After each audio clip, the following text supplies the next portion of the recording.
नमस्कार, आप देख रहे हैं डीडी हिमाचल और स्वागत है कार्यक्रम कृषि जगत में। इस कार्यक्रम में हम आपको जानकारी देते हैं कृषि एवं बागवानी से संबंधित। कृषि हमारे देश की अर्थव्यवस्था का मेरुदंड है। जहां ये एक और रोजगार का प्रमुख प्रदाता क्षेत्र है, वहीं दूसरी तरफ देश की जीडीपी में भी इसका महत्वपूर्ण स्थान है। देश की 60% जनसंख्या आज भी अपनी जीविका के लिए कृषि पर निर्भर है। बात करें कृषि उत्पादन की तो आज ये कई गुना बढ़ चुका है, परंतु फिर भी कृषि में कई अवरोध हैं, जिसके कारण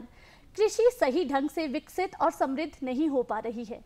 कृषि की समृद्धि के लिए जरूरी है नई तकनीक का उपयोग, नई मशीनरी का उपयोग और साथ ही साथ उन्नत बीजों का उपयोग। इन सभी के लिए किसानों का आर्थिक रूप से समृद्ध होना बहुत ज़्यादा ज़रूरी है। किसानों की समृद्धि के लिए सरकार द्वारा कई योजनाएं चलाई जा रही हैं। ऐसी ही एक योजना है किसान क्रेडिट कार्ड। आखिर ये योजना क्या है, कौन इसके लाभार्थी हो सकते हैं, किस प्रकार से हम इसके लिए आवेदन कर सकते हैं, कार्यक्रम में आज हम इन्हीं सभी विषयों पर बातचीत करेंगे। और बातचीत करने के लिए कार्यक्रम में आज हमारे साथ हिमाचल प्रदेश राज्य सहकारी बैंक शिमला से वरिष्ठ विधि अधिकारी शकुंतला नेगी जी हैं। शकुंतला जी, आपका कार्यक्रम में बहुत बहुत स्वागत है। धन्यवाद डिम्पल जी। शकुंतला जी, जिस तरह से आज कार्यक्रम में हम किसान क्रेडिट कार्ड की बात कर रहे हैं, तो सरकार द्वारा किसानों की समृद्धि के लिए, उन्हें आर्थिक रूप से समृद्ध करने के लिए और भी कई तरह की योजनाएं चलाई जा रही हैं। किसान क्रेडिट कार्ड के साथ ही हम इन अन्य योजनाओं के बारे में भी आपसे जानना चाहेंगे। जी, किसान क्रेडिट कार्ड जैसे आपने बात की, किसानों की समृद्धि के लिए अगर मैं बात करूं तो सबसे अच्छी और सबसे कम ब्याज दर पर अगर आज की डेट में कोई योजना उपलब्ध है तो वो किसान क्रेडिट कार्ड है जी। वैसे तो कृषि के लिए, किसानों के लिए, बागवानों के लिए बैंक में बहुत सारी योजनाएं हैं। कृषि से संबंधित जितने भी और क्षेत्र है, चाहे इसके साथ जो किसान बागवान अपने जो भी अन्य गतिविधियां हैं उसके लिए सब तरह की सुविधाएं प्रदान करते हैं, सब तरह के लिए ऋण प्रदान करते हैं। चाहे उसमें आप प्लांटेशन, जैसे हमारे बागवान भाई अगर पौधरोपण करना चाहे तो पौधरोपण के लिए, और उससे आगे भी जो जिस तरह की भी उनकी ज़रूरत रहती है, सब तरह की सुविधाएं जो है किसान भाइयों को प्रदान की जाती है। जहाँ पर प्रश्न है केसीसी का, तो ये बिल्कुल भारत सरकार द्वारा स्पेशली, मतलब उन्हीं के लिए ये एक तरह इस तरह की योजना है कि इसमें बागवानों को, किसानों को कोई ऋण लेने में कोई दिक्कत ना हो। जैसे अभी तक हम देखते आए हैं, छोटे स्तर पर किसान बागवान कृषि करते हैं तो उनकी छोटी छोटी ज़रूरतों को थोड़े समय के लिए, जब तक उनकी फसल तैयार नहीं हो जाती तब तक के लिए उन्हें जो है इस केसीसी से ऋण प्रदान किया जाता है। तो ये सबसे सस्ते दर में, इससे ज़्यादा सस्ते दर पे कोई भी योजना किसान के लिए या अन्य किसी भी क्षेत्र के लिए उपलब्ध नहीं है। तो ये जो योजना है ये किसान और बागवान की समृद्धि के लिए ही प्रदेश सरकार या हिमाचल सरकार या भारत सरकार द्वारा चलाई गई है। जी, शकुंतला नेगी जी, बात करें बैंक की तो कौन कौन से ऐसे बैंक हैं जहां पर ये जो योजना है ये चलाई जा रही है और जो हमारे किसान या बागवान भाई बहन हैं वो इसका लाभ उठा सकते हैं? बैंक द्वारा, ये भारत सरकार द्वारा चलाई गई योजना ये सभी बैंकों में उपलब्ध है। वो चाहे राष्ट्रीय स्तर के बैंक है या प्रदेश स्तर के बैंक है, जैसे राज्य सहकारी बैंक, और अन्य जो निजी बैंक है, प्राइवेट बैंक है, वो भी ये सुविधाएं प्रदान कर रहे हैं। जहाँ तक मैं अपने बैंक की बात कर रही हूँ कि राज्य सहकारी बैंक की जो पहुँच है वो सारे ग्रामीण क्षेत्र तक है। हमारा जो राज्य सहकारी बैंक है ये पूरा 6 ज़िलों में हमारी जो शाखाएं हैं, 240 के करीब शाखाएं कार्यरत हैं, और इन सभी शाखाओं से किसान और बागवान भाइयों के लिए ऋण प्रदान किया जाता है। और हर छोटे छोटे ग्रामीण क्षेत्रों में हमारी जो है किसानों बागवानों तक इस बैंक की पहुंच है। तो हमारा बैंक 1954 से लेकर अभी तक किसानों और बागवानों के लिए कार्य कर रहा है, और हमारे बैंक का उद्देश्य ही राज्यों का बैंक राज्यों के लिए, कि राज्य के किसानों के लिए हम जितना हो सके उनकी उन्नति और उनकी समृद्धि के लिए जो भी ऋण है वो प्रदान कर सकें। जी, बात करें किसान क्रेडिट कार्ड के उद्देश्य की कि किस उद्देश्य की पूर्ति के लिए जो सरकार है उन्होंने इस योजना की शुरुआत की, तो वो क्या है? और राज्य सरकार द्वारा या भारत सरकार द्वारा KCC का जो मेन उद्देश्य है वो समृद्धि किसानों की लिए ही जुड़ा है कि किसानों को कहीं भी कोई किसी स्तर पर उन्हें किसी साहूकार या प्राइवेट स्तर पर ऋण लेने के लिए बाध्य ना होना पड़े। बैंक उन्हें सस्ते दर पर और यूनिवर्सल जो एक तरह के सबके लिए जो समान दर है उस पे ऋण उपलब्ध कराएं। ये ऋण किसान और बागवान भाइयों को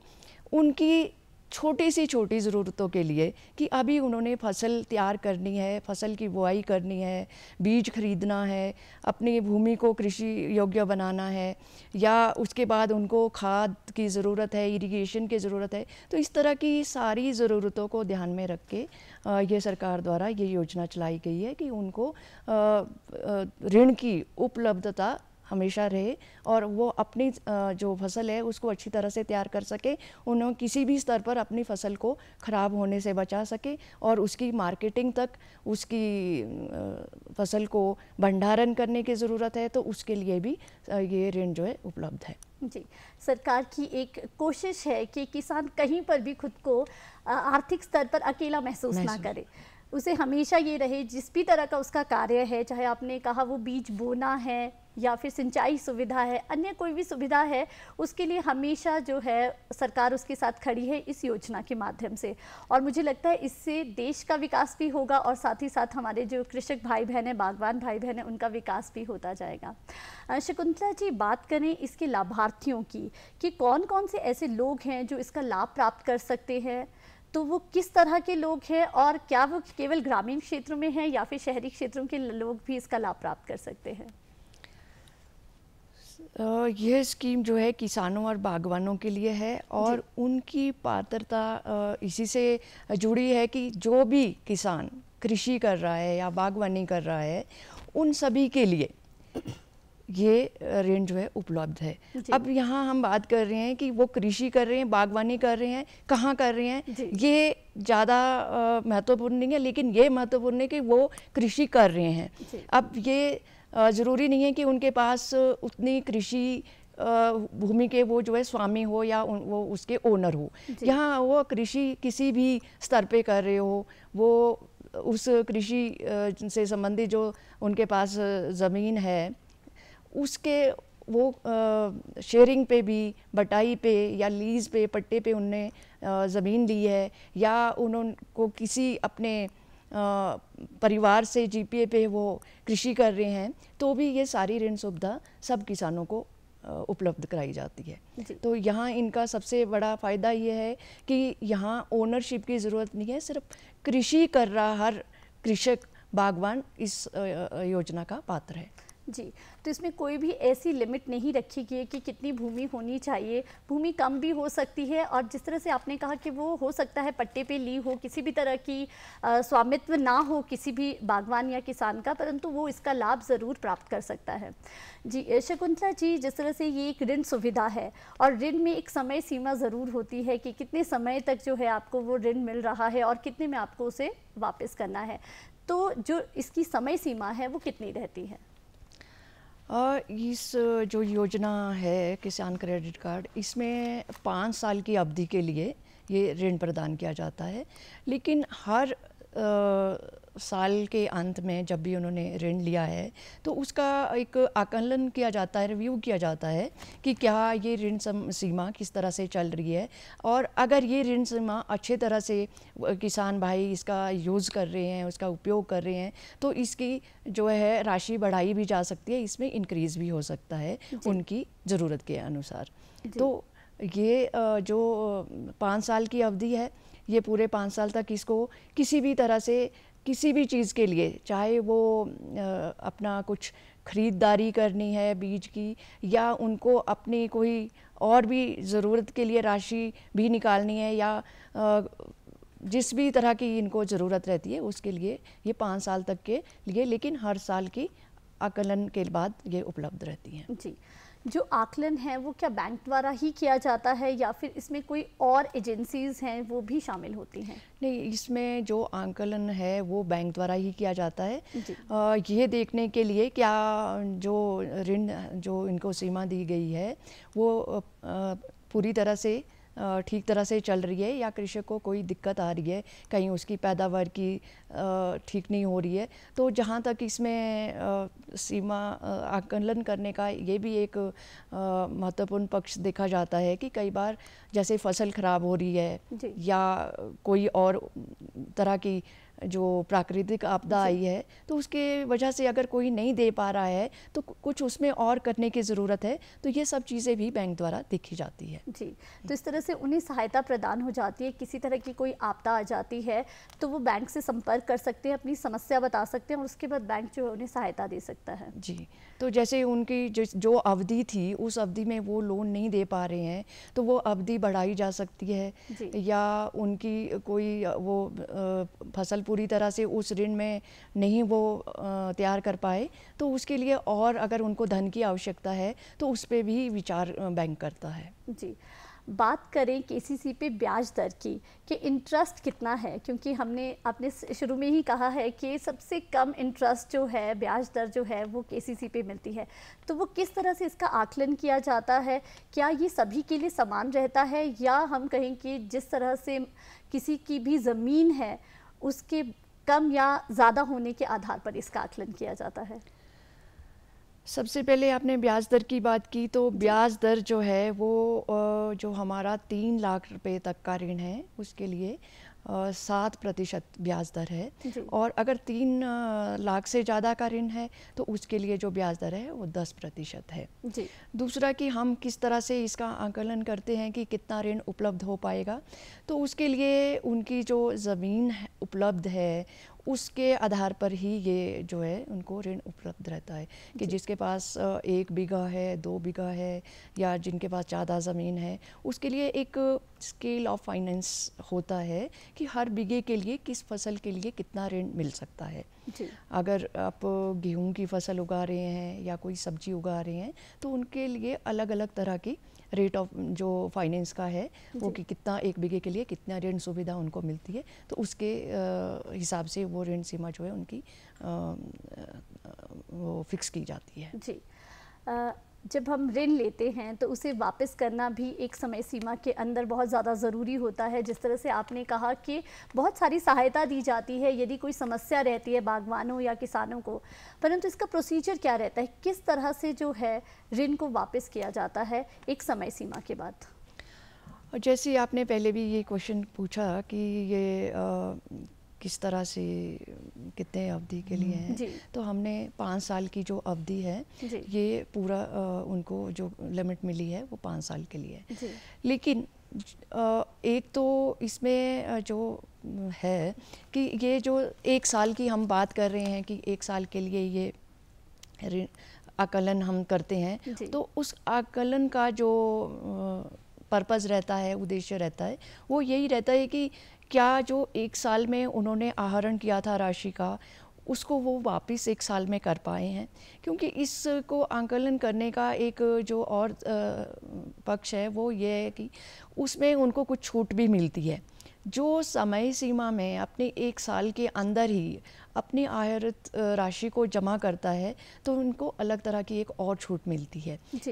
तो इसके लिए भी और दूसरा रीपेमेंट का जो है, जैसे हमने बात की कि 1 साल के अंदर अगर वो कर लेते हैं तो उनको छूट मिलती है। दूसरी हर साल ये जो लिमिट है वो उनको रिवॉल्व करनी होती है, रिन्यू करनी होती है।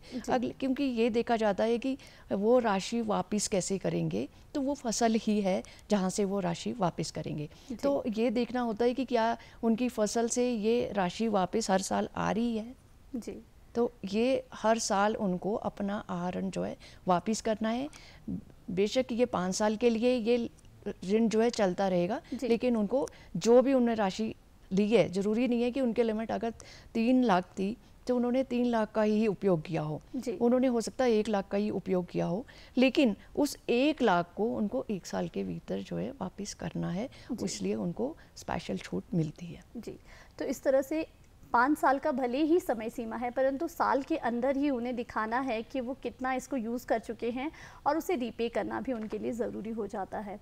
आपने जिस तरह से कहा कि रीपेमेंट बहुत ज़रूरी है और इस बात का आकलन जो है वो फसल के आधार पर लगाया जाता है। जब भी केसीसी कार्ड जो है कोई भी किसान या बागवान बनाता है, तो ऐसे में जो बैंक है वो किस तरह की सिक्योरिटी जो है अपने पास रखते हैं, जिससे उन्हें निश्चित हो सके कि जो भी ऋण दिया गया है किसान या बागवान को वो समय पर वापस हो जाएगा? और जहाँ तक सिक्योरिटी का आपने प्रश्न किया है, सिक्योरिटी में जो हम लैंड लेते हैं उनकी उसी को ही बैंक जो है सिक्योरिटी के तौर पे, बंधक के तौर पे रखता है। लेकिन जहाँ तक अभी हम यही बात कर रहे हैं कि ऋण जो है हम उनकी समृद्धि के लिए देते हैं, तो छोटे किसानों पे ये ना रहे, या जो बटाई पे काम कर रहे हैं, छोटे स्तर पे काम कर रहे हैं, पट्टे पे ज़मीन पे काम कर रहे हैं, तो उनके पास सिक्योरिटी के लिए कुछ उपलब्ध नहीं होगा। तो 1,60,000 तक का ऋण जो है बैंक बिना किसी सिक्योरिटी के प्रदान करता है। तो छोटे किसानों के लिए ये बहुत ही सरकार द्वारा ये एक छूट है कि छोटे किसानों को कुछ भी सिक्योरिटी नहीं देनी है। लेकिन जो बड़े स्तर पे ऋण लेना चाहते हैं उनको अपने ज़मीन के दस्तावेज़ जो है वो बैंक को उपलब्ध करवाने होते हैं, और उन लैंड पे बैंक का जो है चार्ज क्रिएट होता है, उसके ऊपर बैंक का लेन होता है कि अगर किसी सूरत में किसान भाई वापस नहीं कर पाते तो वो एक सिक्योरिटी के तौर पे बैंक के पास वो ज़मीन रहती है। जी, जिस तरह से ये केसीसी की जो योजना है ये किसान और बागवान भाई बहनों की समृद्धि के लिए है, उन्हें आर्थिक रूप से वो सुरक्षित महसूस कर सकें, इस बात के लिए है। यदि हम बात करें उनके लाभों को मिलने वाली कि उनसे अन्य कौन कौन से लाभ उन्हें मिल सकते हैं, तो वो क्या हो सकते हैं इस लोन के अलावा? लोन के अलावा अगर हम उनके लाभ की बात करें तो जैसे अब कृषि करते हुए या किसी वजह से दुर्घटनावश कोई उनके काम करने लायक स्थिति नहीं रहती है या दुर्घटना हो जाती है, तो उसमें इंश्योरेंस का भी कवर रहता है। उनको दुर्घटना बीमा पे या विकलांगता, पूर्ण विकलांगता पे उनको 50,000 की राशि जो है इसमें मिल सकती है, और या आंशिक कम स्तर पर विकलांगता है तो 25,000 तक की राशि जो है उनको उपलब्ध कराई जा सकती है।